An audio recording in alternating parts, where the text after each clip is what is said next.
Fala pessoal, tudo bem? Hoje eu estou trazendo aqui para vocês um material sobre EF Core, ou também conhecido como Entity Framework Core, né? Isso aqui é uma biblioteca para gerenciar aí conexões e operações no banco de dados. Então eu vou falar bem brevemente aqui um pouquinho sobre a teoria desse cara e aí nós vamos cair numa parte prática. Então, antigamente, como que funcionavam as aplicações, né? A gente tinha outra biblioteca, outro framework aí chamado ADO.NET. Esse cara, ele fazia esse meio de campo aí entre a sua aplicação e o banco de dados. Então você passava os parâmetros, seja por queries ou stored procedures, ele faria a conversão desses parâmetros e faria a chamada para o seu banco de dados, retornaria os dados para esse ADONet e aí você manualmente tinha que converter esses dados aí que eram retornados para os objetos, para as classes que você tinha que usar na sua aplicação. É então que começam a surgir os ORMs, né? Que são frameworks aí de mapeamento de entidades e tabelas no banco de dados. Então, esses frameworks conseguem fazer esse mapeamento, interpretar os seus objetos e automatizar a geração de queries ou scripts para serem executados no banco de dados. Então, todo esse meio de campo aí que você tinha que fazer de forma manual no ADONet, o ORM consegue automatizar para você. E basicamente o que acontece quando a gente utiliza o EF Core para fazer essa gestão aí de conexões e comunicação com o banco de dados é que ele faz, de certo modo, né, um loop infinito aí entre classes na sua aplicação para mapeamentos de classe versus tabela. Depois ele faz esse acesso às tabelas, busca as informações que são necessárias, retorna aí através desses mapeamentos e converte novamente para classes aí esses registros. A gente tem uma lista bem considerável de bancos de dados que são suportados pelo EF Core, né? Então eu diria que os maiores bancos hoje aí de mercado, eles são suportados pelo EF Core, tanto SQL como NoSQL, né? Eles são suportados, então vou deixar uma listinha aqui para vocês se basearem, e aí dependendo do banco que vocês utilizam, vocês já podem fazer a utilização do EF Core também. Então agora, sem enrolação, vamos para uma parte prática, entender o que é o DB Context, o que é o DB Set, parte de Connection String que a gente tem que configurar, e por fim o Add DB Context para concluir essa configuração do Entity Framework na nossa aplicação, além de instalar o EF no nosso projetinho de teste, ok? Vamos lá então? Beleza? Então primeiro aqui, estou no Visual Studio, vamos criar um projeto do tipo Web API. E vamos dar o nome de academias. Então vamos fazer um sisteminha aqui como se fosse de academias, né? Vamos utilizar o .NET 8, pode deixar as demais opções padrões aí. O projeto está criado, ele vem aqui com algumas informações, alguns arquivos por padrão, a gente pode até remover, tá? Então, essa controller aqui, por exemplo, nós não vamos utilizar, essa model aqui também não vamos utilizar, acho que isso já é suficiente. Então, está limpo o nosso projeto. Primeiro de tudo, vamos criar uma model. Então, como se a gente fosse fazer o controle de uma academia, como que seria o objeto, né, para essa academia? Vamos criar uma pastinha aqui, Models, e dentro da pasta Models a gente inclui uma classe, né? Essa classe chamar de academia. Vamos zoom aqui, a academia vai ter uma propriedade do tipo inteiro, vai ser um ID, depois vamos dar um nome para essa academia e até um valor de mensalidade. Certo? Então nós temos essas três propriedades que as nossas academias desse sistema vão ter que preencher. Tá, então como que eu faço agora o cadastro de uma academia no banco de dados, tá? O que a gente pode fazer aqui é criar uma controller para fazer esse envio para o banco de dados, né? Então se a gente clica com o direito aqui na pastinha de controllers, dá um Add New Scaffolded Item. Aqui a gente pode escolher essa opção aqui, ó. API Controller with Actions Using Entity Framework. Então, aqui com essa opção, Primeira informação que ele vai pedir aqui é a classe model, né? Então a gente já criou uma classe de academia. DBContext a gente não tem, então vamos criar um do zero aqui. Vamos chamar ele de DBContext. Vamos utilizar o SQL Server para esse cadastro. E o nome da nossa controller vai ser Academia Controller. Então vamos dar um OK. Ele vai instalar algumas dependências aqui, incluindo o EF Core, né? Ótimo. Então, aqui já foi criada uma controller chamada Academia, com algumas operações básicas aqui. Pode até limpar o que a gente não for utilizar.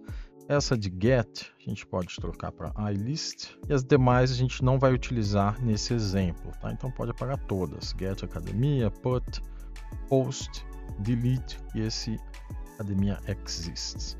Vamos deixar só esse get simples mesmo. Vocês vão perceber é que com essa estrutura básica que foi criada, já utilizando o Entity Framework, esse scaffolded item ele gerou alguns arquivos aqui para a gente. O primeiro que a gente percebe é dentro dessa pastinha data, né? Data. Então ele criou aqui o DBContext. Essa é a classe que vai fazer a gestão, o gerenciamento das conexões ali com o banco de dados, tá? Então se você abre essa classe, aqui a gente já herda do Entity Framework DBContext. No construtor dessa classe a gente já recebe os options, que são as configurações, né, desse objeto de conexão com o banco. E, não menos importante, a gente tem a criação aqui dessa propriedade do tipo DBSet. Então, esse DBSet é o que vai fazer o depara dos seus objetos na sua aplicação com o banco de dados.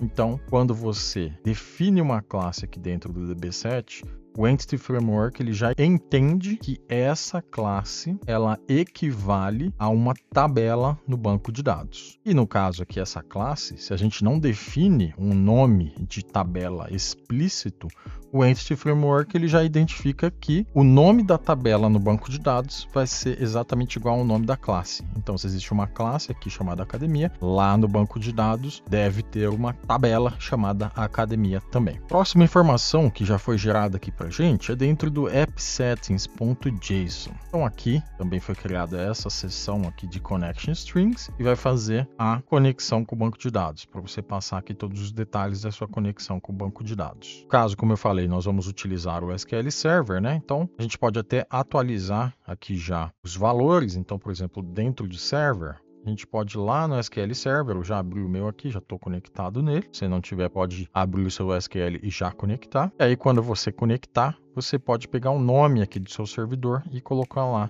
na sua connection string. Então, você pode clicar com direito, ir em propriedades e só selecionar aqui o nome do seu servidor. Coloca aqui dentro de server. Então, aquela informação ficou aqui dentro de server.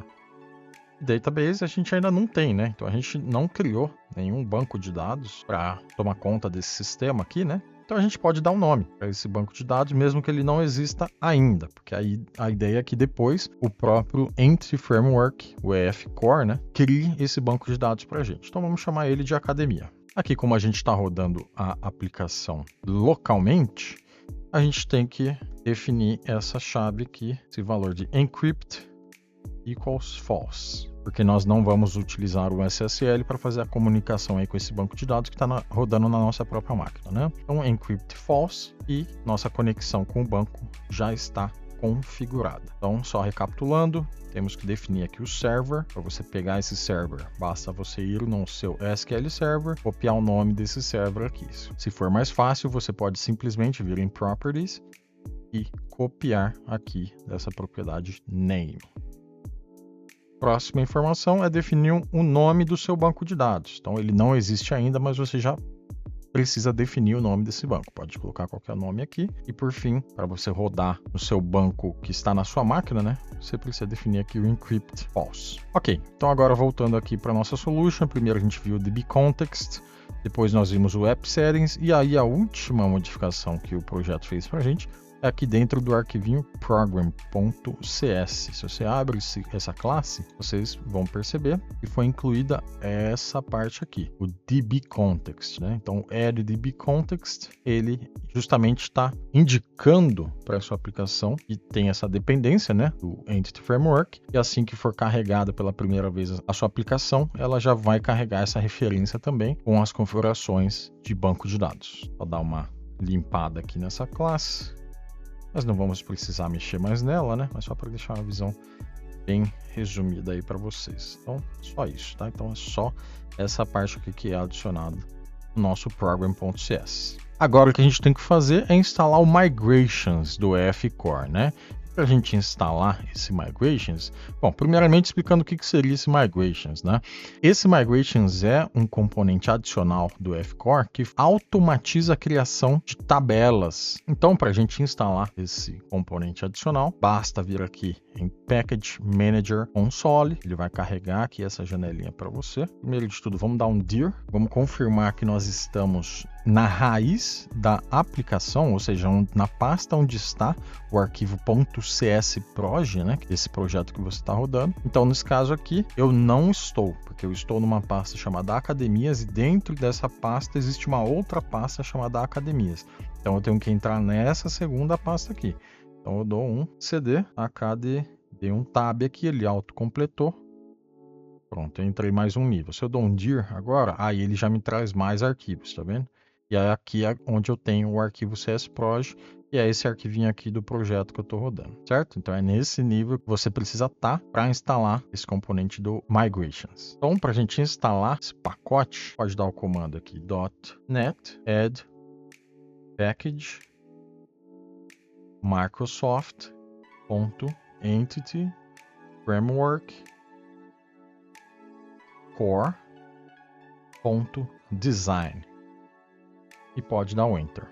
Então ele baixou aqui esse pacote, né? E aí se você quiser testar para garantir que está tudo instaladinho, é só você rodar o comando .NET EF e tem que aparecer esse símbolozinho aqui do EF para você. Então agora o primeiro comando que a gente já vai executar utilizando esse Migrations. Nós vamos rodar um comando para fazer a criação da tabela chamada Academia no banco de dados, né? Porque a gente tem uma model aqui no nosso projeto chamada Academia, mas o nosso banco de dados ele está completamente vazio lá. Não tem um banco de dados nenhum. Então para a gente criar esse banco de dados e depois já criar também a tabela de Academia, a gente pode vir aqui e dar o comando .NET EF Migrations add, e aí a gente pode dar um nome qualquer aqui que vai ser a nossa migração inicial. Ele vai pegar todas as suas models que estiverem configuradas com o DB7 e vai gerar um script para jogar isso para o banco de dados, né?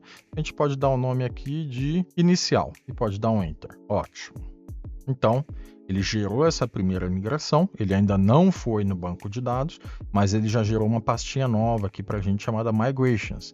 Então, se eu abro essa pastinha agora, lembra que eu chamei de inicial, né? Essa migration, então é essa aqui, underscore inicial. Eu consigo abrir esse script, deixa eu afastar um pouquinho aqui, e aí eu consigo visualizar o que vai ser executado de script lá no banco de dados. Então aqui o que vai ser executado é a criação de uma tabela chamada Academia, com essas 3 colunas, né?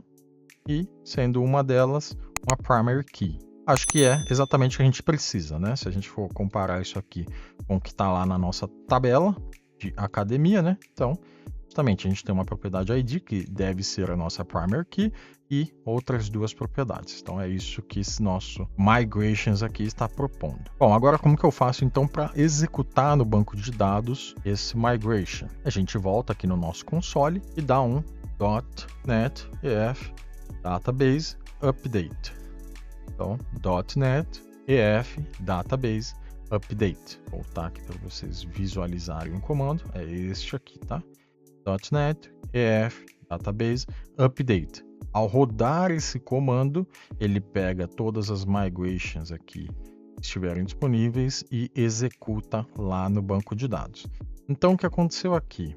Ele executou esse script para a gente lá no banco de dados, então agora é esperado que ele tenha criado um banco de dados para a gente, com aquele nome que a gente colocou aqui no App Settings, né? Então é para ele ter criado um banco chamado Academia e também ter criado uma tabela chamada Academia dentro desse banco de dados. Então vamos voltar lá no SQL só para ver se é isso mesmo que aconteceu. Vamos dar um refresh aqui nessa pastinha Database. Na verdade aqui ele deu um erro na execução desse nosso comando, né? Então a gente tentou rodar aqui o .NET EF Database Update. Ele está reclamando aqui do Globalization. Globalization é uma configuração aqui do nosso projeto. Então, para a gente ajustar essa configuração é bem simples. É só a gente abrir o arquivo CSProj, né? Então, se eu der 2 cliques aqui no nome do projeto, ele já vai abrir o arquivinho CSProj para a gente. E aí, nessa chave aqui, ó, Invariant Globalization, a gente troca isso aqui para false e salva esse arquivinho do projeto, ok? Então agora, se a gente tenta executar novamente esse comando, vamos ver.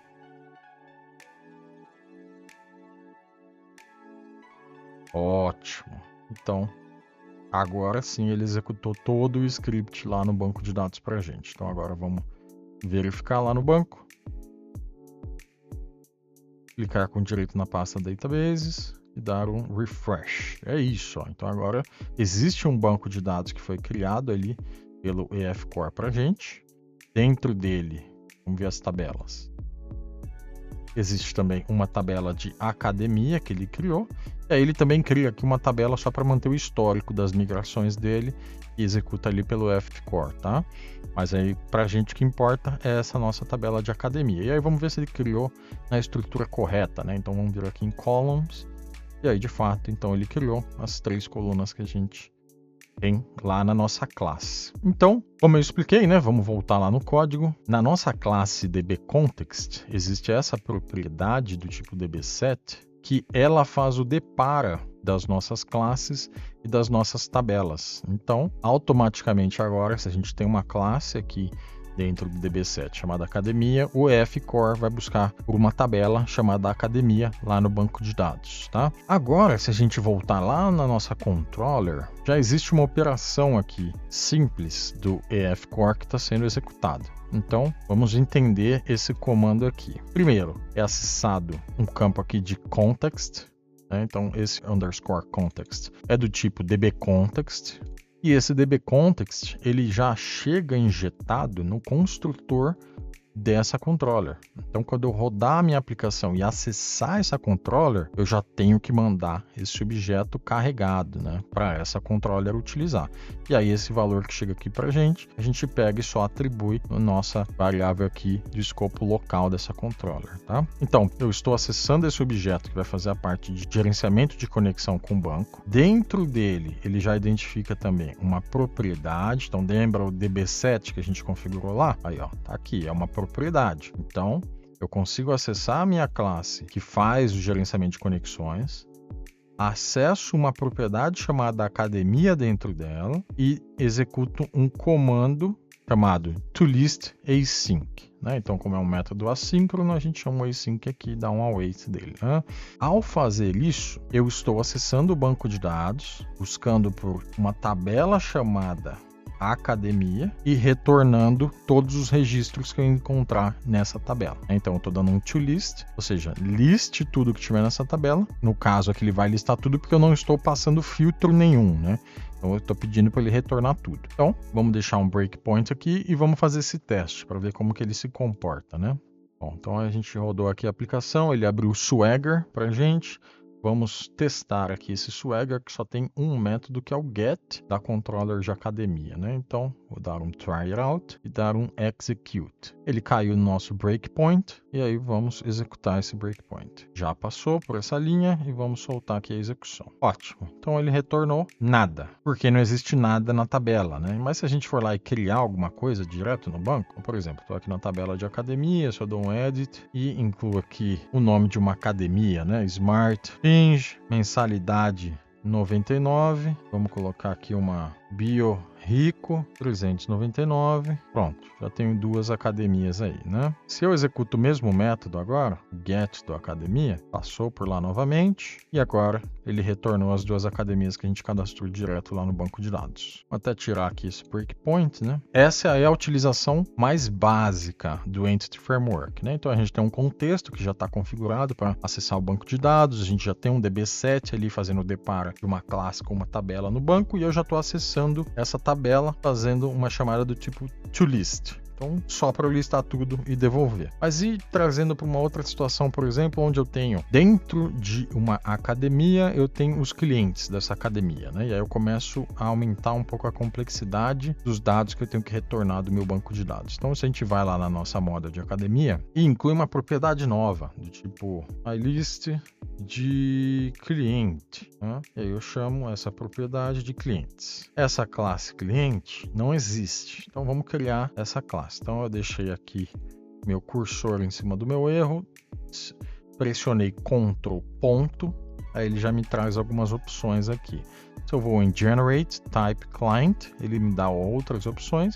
E aqui o que eu quero é gerar uma classe num arquivo novo, em New File, né? Cliquei nessa opção. Bom, então agora ele já gerou essa classe para mim de cliente. Então vamos lá ajustar essa classe também. Essa classe de cliente também vai ter um ID, também vai ter um nome. E para a gente fazer o Entity Framework entender que essa classe está relacionada com outra classe e que no banco de dados isso significa que uma tabela está vinculada com outra tabela, a gente precisa fazer com que essa classe aponte para outra classe de academia. Então, eu posso criar aqui uma outra propriedade chamada academia. Perfeito. Então, se eu só faço essa mudança, o Entity Framework ele ainda não vai entender e eu quero carregar os clientes da minha academia, né? O primeiro passo que a gente tem que fazer aqui é mapear essa classe de cliente para que ela também seja interpretada pelo EF-Core como um objeto versus uma tabela no banco de dados. E aí, onde que a gente faz esse deparo? É lá no nosso arquivinho de dbcontext. Então, assim como a gente fez aqui para a academia, nós temos que fazer a mesma coisa para o cliente. Então, eu tenho aqui dbset models.cliente, vai ser chamado de cliente. E assim, como a outra propriedade, também tem um getSet. É isso. Então, esse é o primeiro passo.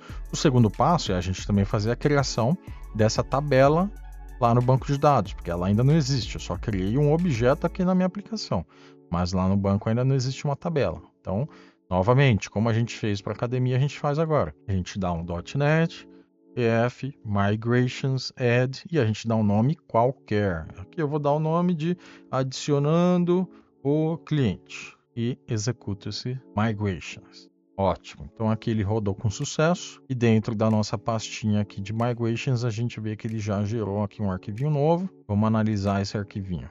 Então ele está sugerindo aqui a criação de uma tabela com o nome cliente e essas 3 colunas. Sendo que uma coluna é de primary key e a outra vai ser uma foreign key. Então ele já está fazendo esse relacionamento entre a tabela de academia e a tabela de cliente. Bom, então vamos executar essa migrations também. A gente vem aqui .NET EF Database Update e podemos rodar esse comando. Ele pegou a migration que tinha disponível, pendente de execução, e rodou lá no banco. A gente volta lá no SQL Server, a refresh aqui na pasta de tables, né? Já tem uma tabela de cliente agora. Vamos só ver aqui as colunas. Tá tudo certinho, beleza?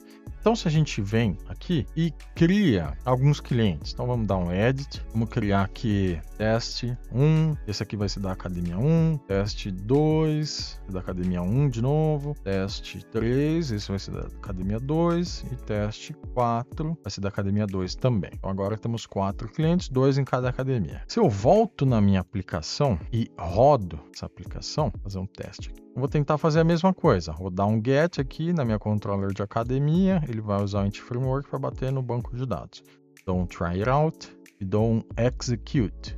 Olha o que aconteceu. O Entity Framework ele conseguiu lá no banco de dados, mas ele só trouxe as informações aqui da academia. A lista de clientes ele retornou como nulo, ou ele não conseguiu buscar essa informação. A mesma coisa para a próxima academia aqui. Clientes ficou nulo. Então por que isso aconteceu? Sendo que eu já tenho lá uma relação, né, dentro da minha classe de academia. Eu já tenho uma relação aqui apontando para a minha classe de cliente e na minha classe de cliente também já tenho um apontamento de volta para a classe de academia, né? E lá no meu dbcontext eu também já tenho aqui o mapeamento, né, que é o depara de classe versus tabela. Então por que o Entity Framework não carregou essa lista de clientes que a gente precisa? Porque o Entity Framework ele utiliza três padrões de comunicação ali com o banco de dados, execução de comandos no banco de dados. A que vem habilitada por padrão, assim que você configura o Entity Framework na sua aplicação,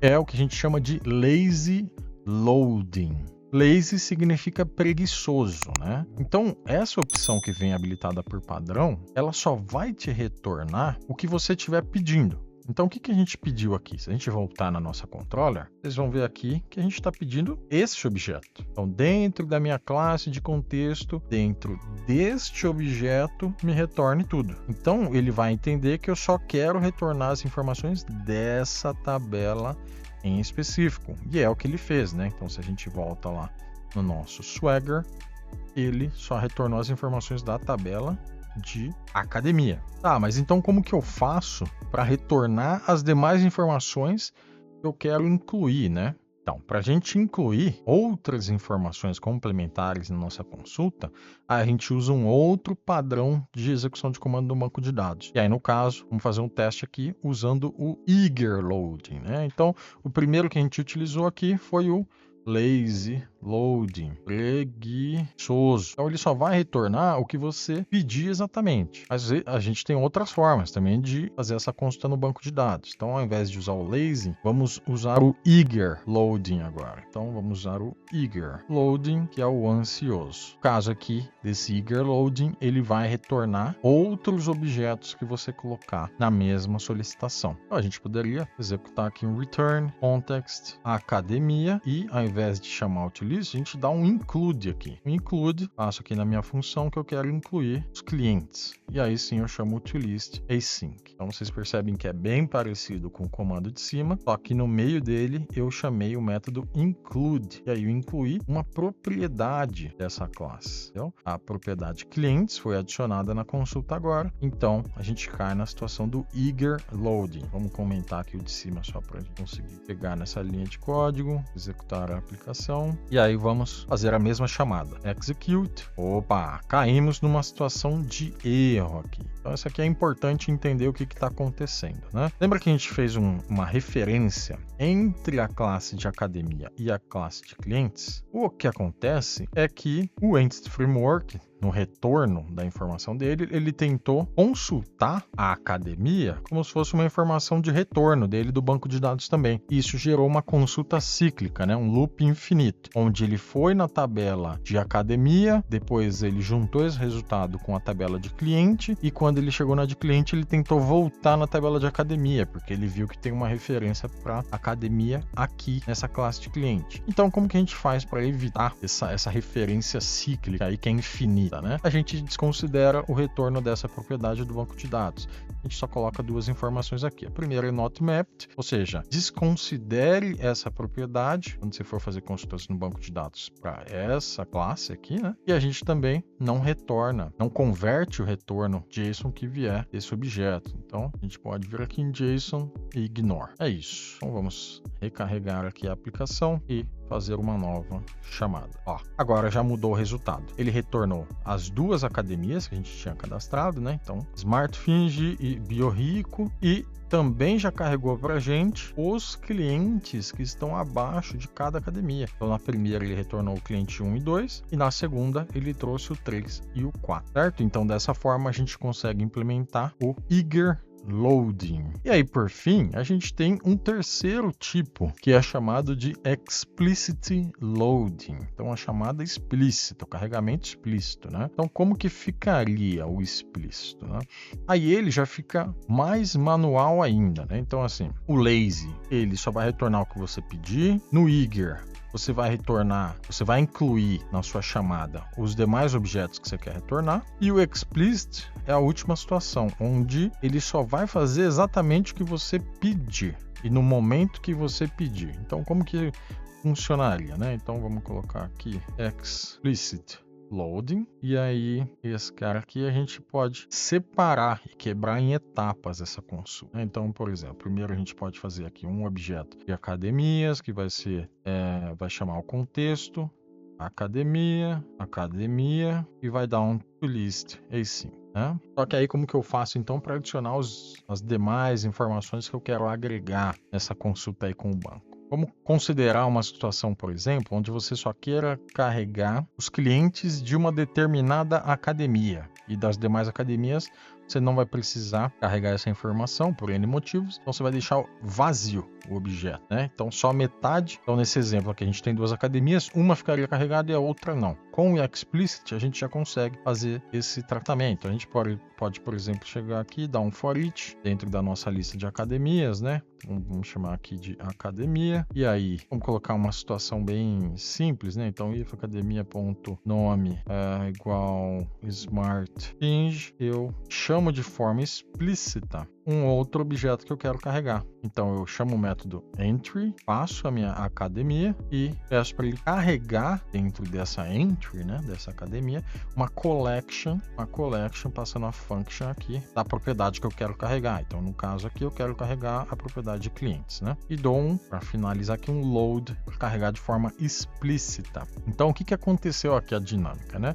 Primeiro, eu executei uma consulta que carregou somente as academias, sem os clientes. Depois eu coloquei uma condição aqui, não é necessário nada disso daqui, eu poderia simplesmente ter feito para uma academia em específico, né? Mas eu só quis colocar uma situação hipotética aqui, por exemplo, os 3 produtos mais vendidos da empresa. Então, você só quer retornar os detalhes desses 3 produtos, mesmo que você esteja numa consulta que vai te retornar 100 produtos, você só quer que aqueles 3 carreguem os detalhes, né? Então você pode colocar uma condição aqui para te atender em alguma necessidade de negócio, né? E aí dentro daquele objeto em específico, você consegue fazer o carregamento da propriedade que você quiser nele, né? Então a gente passa aqui para o nosso objeto de contexto, o objeto que já tinha sido carregado aqui, né? E depois a gente pede para ele carregar alguma propriedade. Então no caso a gente quer carregar uma propriedade do tipo lista, então ele pede o método collection aqui e depois no final a gente passa o método load, e é o que vai de fato chamar o banco de dados e carregar essa propriedade para você, ok? E aí no final a gente retorna